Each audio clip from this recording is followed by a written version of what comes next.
नमस्कार, मैं हूं ऋषि। दिन भर में ढेरों खबरें आप देखते होंगे।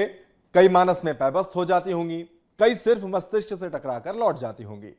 कुछ के मायने आपको फौरन समझ आ जाते होंगे, कुछ के निहितार्थ तत्काल आपको समझ में नहीं भी आते होंगे। आपकी सहूलियत के लिए बीएसटीवी लेकर आया है दिन भर की प्रमुख खबरों का निचोड़। खबर क्या है, क्यों है, इसका मूल मंतव्य क्या है, इसके पीछे की वजह क्या है, यह सारा विश्लेषण आपको सिर्फ आधे घंटे में देखने को मिलेगा। इसे देखेंगे तो आपकी दिन की बड़ी खबरों की सारी जिज्ञासाएं यूं ही शांत हो जाएंगी।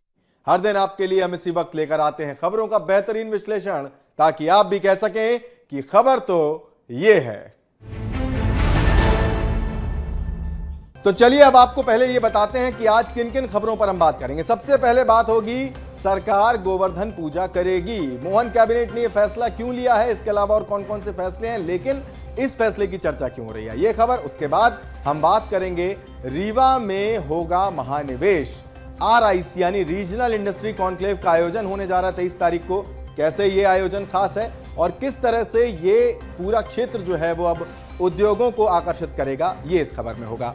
फिर हम बात करेंगे उपचुनाव के रण की। रायपुर दक्षिण से कांग्रेस के प्रत्याशी आकाश शर्मा घोषित कर दिया गया है ये नाम, और कैसे अब ये पूरा जो मुकाबला है वो क्लियर हो चुका है, ये सब कुछ बताएंगे इस खबर में। फिर हम बात करेंगे ऑर्डिनेंस फैक्ट्री में धमाके की। जबलपुर से ये बड़ी खबर है, आज दिन भर ये खबर चर्चा में रही। फिलहाल क्या कुछ इस पे अपडेट रहेगा, ये हम आपको बताएंगे। आखिर में, सबसे आखिर में हम बात करेंगे इंदौर को मिलने वाली एक और उपलब्धि की। जी हां, इंदौर को सम्मानित किया गया दिल्ली के विज्ञान भवन में। किस बात को लेकर सम्मानित किया गया इंदौर को लेकर, ये भी सब कुछ होगा इस खबर में। तो चलिए बिना देर किए शुरू करते हैं आज का अपना खबरों का सिलसिला। और इससे पहले कि आपको ये खबर हम बताएं, द्वापर युग की एक कहानी सुनाते हैं। एक बार ब्रिज में पूजन कार्यक्रम चल रहा था। सभी ब्रजवासी पूजन कार्यक्रम की तैयारियों में जुटे हुए थे। भगवान श्री कृष्ण ये सब देखकर व्याकुल हो जाते हैं और अपनी माता यशोदा से पूछते हैं कि ये सभी ब्रजवासी आज किसकी पूजा की तैयारी में लगे हैं। तब माता यशोदा ने बताया कि ये सब इंद्रदेव की पूजा की तैयारी कर रहे हैं। श्री कृष्ण पूछते हैं कि इंद्रदेव की पूजा क्यों करेंगे। यशोदा बताती हैं कि इंद्रदेव वर्षा करते हैं और उस वर्षा की वजह से अन्न की पैदावार अच्छी होती है, जिससे हमारी गायों के लिए चारा उपलब्ध होता है। तब श्री कृष्ण ने कहा कि इंद्रदेव का वर्षा करना उनका कर्तव्य है, इसलिए उनकी पूजा की जगह गोवर्धन पर्वत की पूजा करनी चाहिए, क्योंकि गोवर्धन पर्वत पर गायें चरती हैं। इसके बाद सभी ब्रजवासी इंद्रदेव की जगह गोवर्धन पर्वत की पूजा करने लगे। अब इससे हुआ ये कि इंद्रदेव नाराज हो गए और क्रोध में आकर मूसलाधार बारिश करने लगे। इस बारिश से हर तरफ कोहराम मच गया। सभी ब्रजवासी अपने पशुओं की सुरक्षा के लिए भागने लगे। तब श्री कृष्ण ने इंद्रदेव का अहंकार तोड़ने के लिए गोवर्धन पर्वत को अपनी सबसे छोटी उंगली पर उठा लिया। सभी ब्रजवासियों ने पर्वत के नीचे शरण ली। इसके बाद इंद्रदेव को अपनी गलती का एहसास हुआ। उन्होंने श्री कृष्ण से माफी मांगी। इस घटना के बाद से ही माना जाता है कि गोवर्धन पर्वत की पूजा की परंपरा शुरू हुई। अब आप ये सोच रहे होंगे कि ये पूरी कहानी हम आपको बता क्यों रहे हैं। तो इस कहानी का जो रेलेवेंस है वो आज के दिन से है। दरअसल इस बार दीपावली के अगले दिन मध्य प्रदेश सरकार के तमाम मंत्री, भाजपा के विधायक और सांसद गौशालाओं में जाएंगे और वहां पर गोवर्धन पूजा करेंगे। मोहन कैबिनेट की बैठक में यह फैसला लिया गया है। मध्य प्रदेश में श्री कृष्ण पाथे को विकसित करने का काम पहले से ही शुरू हो चुका है। 3200 से ज्यादा श्री कृष्ण मंदिरों के रखरखाव के साथ उज्जैन स्थित सांदीपनी आश्रम, जानापाव और अमका झमका मंदिरों को विशेष रूप से विकसित करने का निर्णय पहले ही लिया जा चुका है। अब श्री कृष्ण के जीवन से जुड़ी एक और पौराणिक घटना का महत्व भी मध्य प्रदेश प्रदर्शित करेगा, और इसके लिए मोहन सरकार ने एक बड़ा फैसला लिया है। इसके लिए सीएम डॉक्टर मोहन यादव ने निर्देश देते हुए कहा कि सभी मंत्री, विधायक, सांसद गौशालाओं में गोवर्धन पूजा के दिन जाएंगे और वहां पर गोवर्धन पूजा करेंगे। पूरे प्रदेश में गोवर्धन पूजा धूमधाम के साथ मनाई जाएगी और सभी जनप्रतिनिधि गौशालाओं में होने वाली गोवर्धन पूजा में उपस्थित रहेंगे। सिंहस्थ 2028 में होना है और उसके लिए हमेशा से भव्य तैयारियां होती रही हैं, लेकिन अवैध कॉलोनी अतिक्रमण और समस्या इस प्रकार की बातें भी आती रही हैं। इसलिए मुख्यमंत्री जी ने ये फैसला किया है, कैबिनेट ने उसको अनुमोदन किया है कि हम वहाँ पर प्लॉटिंग करेंगे और रोड और नाली ये डेवलपमेंट अथॉरिटी बनाएगी और कम से कम 5 बीघा ज़मीन हम उन अखाड़ों को या महामंडलेश्वर का जो संस्थाएं हैं उनको हम 5 बीघा ज़मीन देंगे, जिसमें कि निर्माण वो 1 बीघा में कर पाएंगे। बाकी ओपन एरिया रहेगा जहाँ पर यज्ञ होगा, हवन होगा, प्रवचन होंगे। तो एक सिस्टमेटिक तरीके से भविष्य में संघर्ष का आयोजन होता रहेगा और बार बार हमें इंफ्रास्ट्रक्चर बनाना नहीं पड़ेगा और ये भी शिकायत नहीं आएगी कि कहीं अतिक्रमण हो गया है या कहीं पर अतिक्रमण के नाम पर हम लोगों को हटाने की कोशिश करें। तो इतनी ज़मीन के अलॉटमेंट के बाद सबका स्थान निश्चित रहेगा और एक व्यवस्थित तरीके से इस बार का संघर्ष भी और आने वाले दिनों में भी संघर्ष का आयोजन हो सकेगा, ये मंशा है। स्कीम फॉर केयर, ये जो पास्को 18 साल से कम उम्र की बालिकाओं के साथ जो दुराचार हो जाता है उसके कारण वो प्रेग्नेंट भी हो जाती हैं और फिर उनको काफ़ी परेशानी का सामना करना पड़ता है। तो हर ज़िले में 10 लाख रुपए देने का निर्णय आज हुआ है और उसमें आइडेंटिफिकेशन के बाद उनको जो भी सहायता के नॉर्म्स हैं उनको मदद दी जाएगी। गोवर्धन पूजा, जैसा कि डॉक्टर मोहन यादव जी की नेतृत्व में मध्य प्रदेश की सरकार ने सभी जो हमारे धर्म और ये पर्व और त्यौहार हैं उसमें सरकार भी सहभागी होकर और बढ़ चढ़ के हिस्सा लेके लोगों के उत्साह के साथ उसमें शामिल हो रही है। तो चाहे वो रक्षाबंधन का पर्व रहा हो, चाहे वो शस्त्र पूजन का रहा हो, उसी प्रकार से गोवर्धन पूजा जो दिवाली के दूसरे दिन होती है, तो ये निर्देश हुआ है कि सभी जनप्रतिनिधि, मंत्री, सांसद, विधायक अपने जिलों के गौशाला जो शासन ने बना के और तैयार की है वहाँ पर जाकर गोवर्धन पूजा में शामिल होंगे। आज एक और बहुत ही महत्वपूर्ण निर्णय हुआ है। प्रदेश के 12,670 जो मिनी आंगनबाड़ी केंद्र थे उनका उन्नयन हुआ है पूर्ण आंगनबाड़ी केंद्रों में। तो जो मिनी आंगनबाड़ी केंद्र होते हैं वहाँ पर सहायिका का पद नहीं होता, एक आंगनबाड़ी कार्यकर्ता का होता था। अब पूर्ण आंगनबाड़ी हो जाने से 12,670 पद तो ये सृजित हो जाएंगे और 476 पर्यवेक्षक, क्योंकि जब ये पूर्ण हो गए तो 25 आंगनबाड़ियों पे जो एक सुपरवाइज़र होता है तो उसके हिसाब से 476 सुपरवाइज़र के पद भी सैंक्शन आज कैबिनेट ने किया है और इससे 213 करोड़ रुपए का आर्थिक वार्षिक व्यय आएगा, जिसमें से 179 करोड़ राज्य शासन भार उठाएगा और केंद्र से 34 करोड़ रुपए की सहायता मिलेगी। दीपावली पर्व के कारण माह अक्टूबर का वेतन 28 अक्टूबर को वितरण होगा, जिससे कि दीपावली में उनको सुविधा रहे। सभी निगम मंडलों में भी 28 अक्टूबर को वेतन वितरण किया जाएगा। रोजगार सृजन के लिए जो हमारे 11 विभाग हैं जो रोजगार सृजन के लिए काम कर रहे हैं, MSME है, इस प्रकार के कई डिपार्टमेंट हैं, उनको अगले 4 साल के लिए कार्य योजना बनाने के लिए उनको निर्देश दिया गया है कि 4 सालों में वो कितने रोजगार के अवसर तैयार कर सकते हैं जहां पर लोगों को ट्रेन किया जा सके अकॉर्डिंगली और उनको वहां पर प्लेसमेंट कराया जा सके। ये एक महत्वपूर्ण चर्चा आज के बैठक में रही है। और जो हमारी सरकारी डिपार्टमेंट हैं, सरकारी नौकरियां, दिसंबर 24 तक 1 लाख सरकारी नौकरियों की वैकेंसी में भर्ती की प्रक्रिया शुरू होने जा रही है। एक बड़ी सुखद सूचना है बेरोजगारी को दूर करने के लिए और सरकारी विभागों में काम को और बेहतर बनाने के लिए, क्योंकि मैन पावर की कमी विभागों के परफॉर्मेंस को प्रभावित करती है।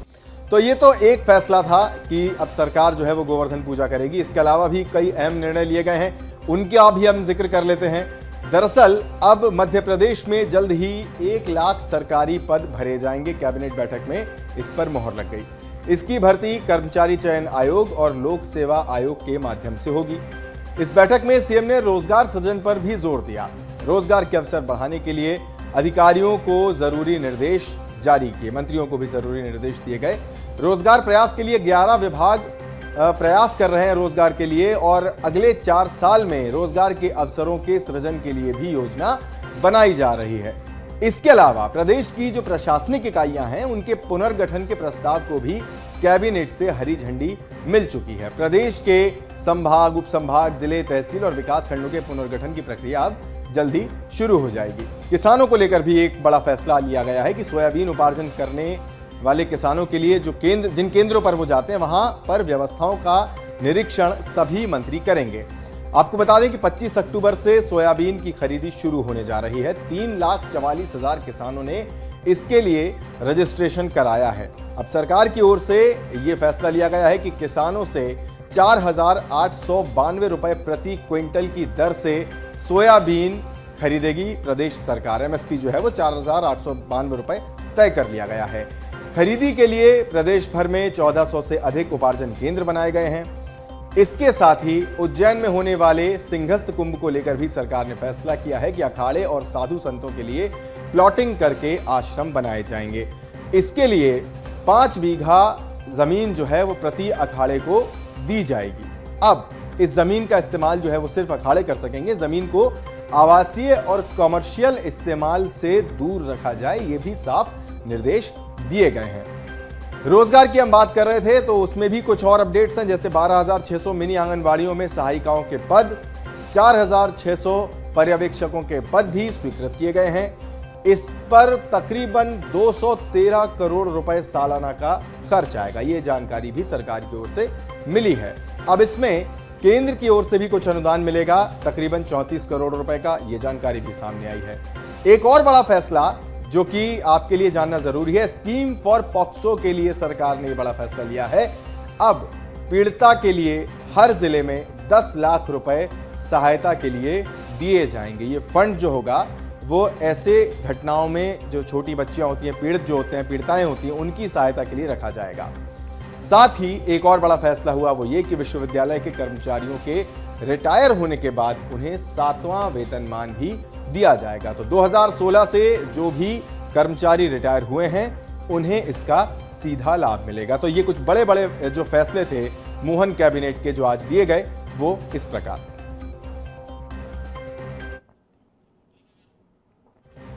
और चलिए अब अगली खबर का रुख करेंगे। खबर है रीवा से, जहां पर महानिवेश की तैयारी शुरू हो चुकी है।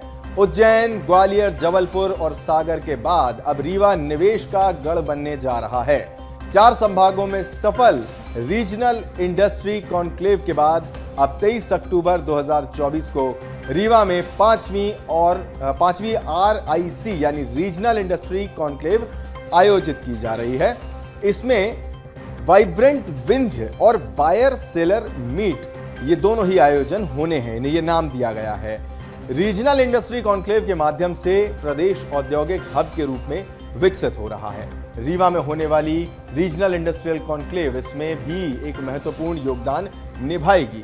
कैसे निभाएगी इसे हम थोड़ा थोड़ा आपको यहां पर बताते जाते हैं। दरअसल माना यह जा रहा है कि रीवा में होने वाली ये बायर सेलर मीट विंध्य क्षेत्र के औद्योगिक विकास को एक नई गति देगी।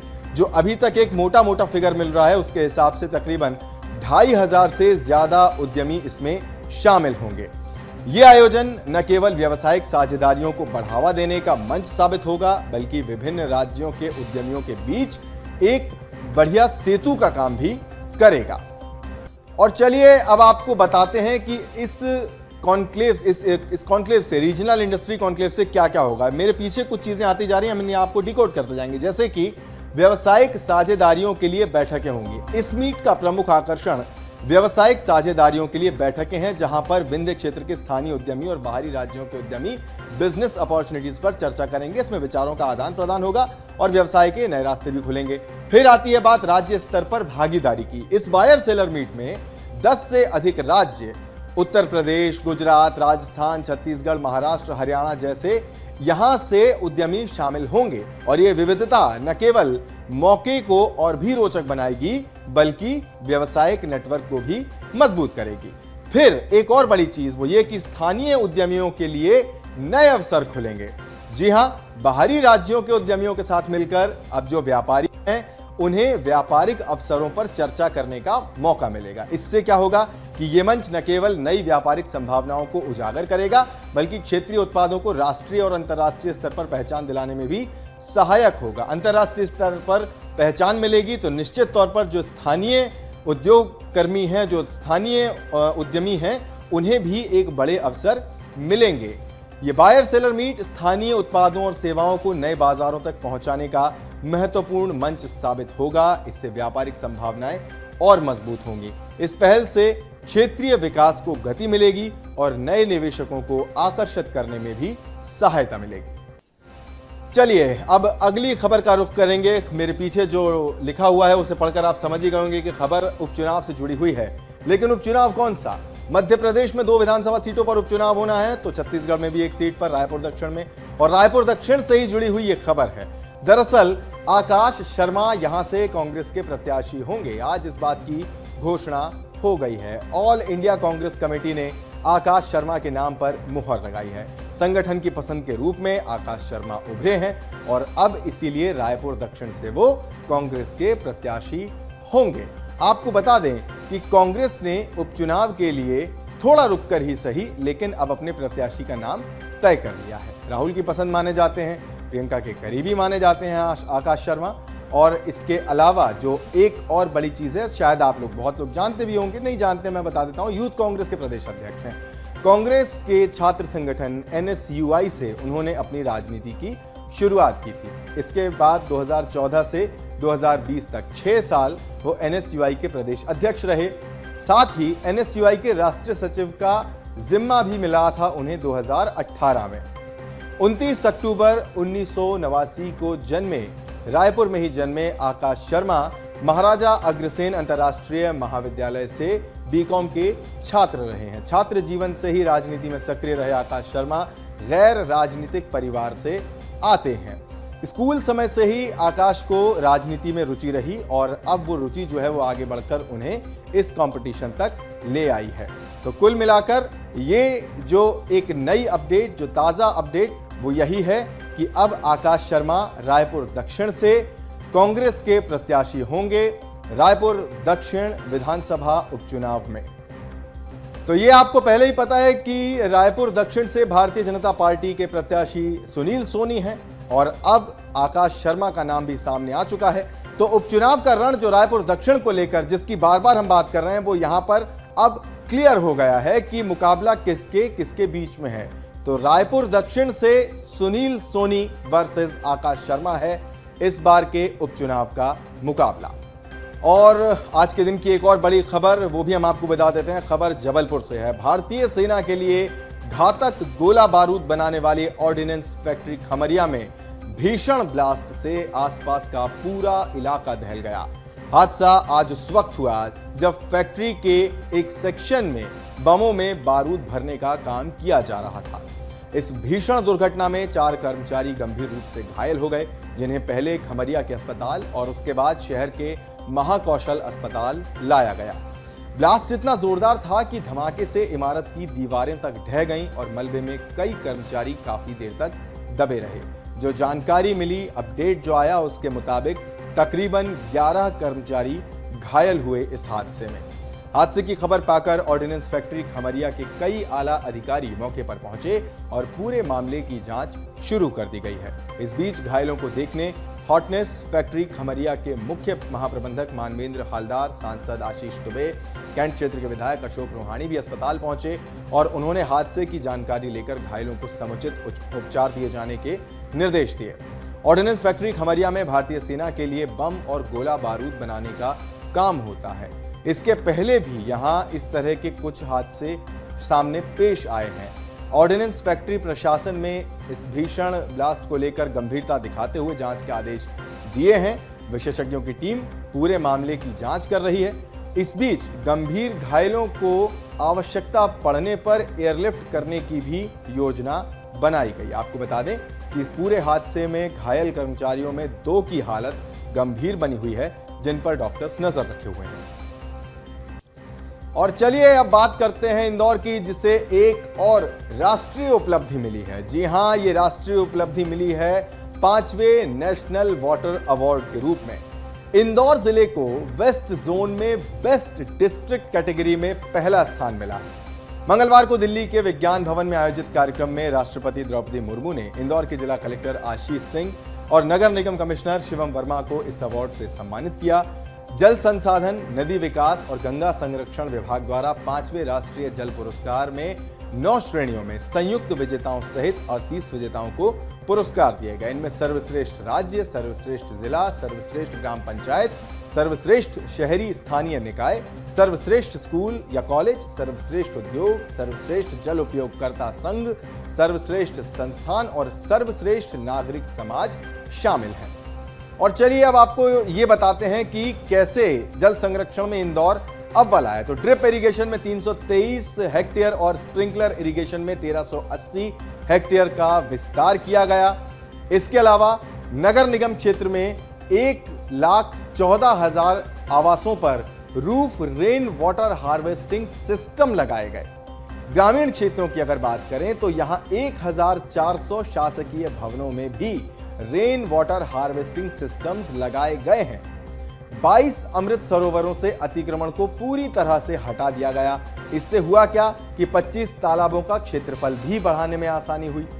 सामुदायिक निजी फलोद्यानों में 3 लाख पौधे लगाए गए। इसके साथ ही निगम जो है वो प्रतिवर्ष 1 लाख पौधे लगाता है और उन्हें संरक्षित भी करता है। जिले की सभी 334 ग्राम पंचायतों का वाटर बजट भी तैयार किया गया। साथ ही भूजल रिचार्ज के लिए सूक्ष्म जल संग्रहण संरचनाओं का निर्माण भी किया गया। 419 फार्म पॉन्ड, 101 अमृत सरोवर, 185 डग आउट से जल संग्रहण क्षमता बढ़ी और पहुंच गई 22 लाख घन मीटर तक। बामनिया कुंड, मेहंदी कुंड, पाताल पानी प्राकृतिक झरने के अपस्ट्रीम क्षेत्र में वाटरशेड का विकास किया गया।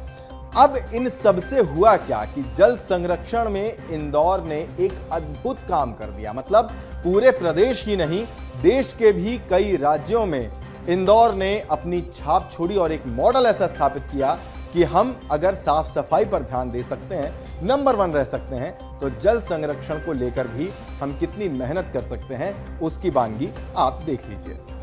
तो आज के लिए बस इतना ही। कल फिर हाजिर होंगे ऐसी ही कुछ और खबरों के साथ।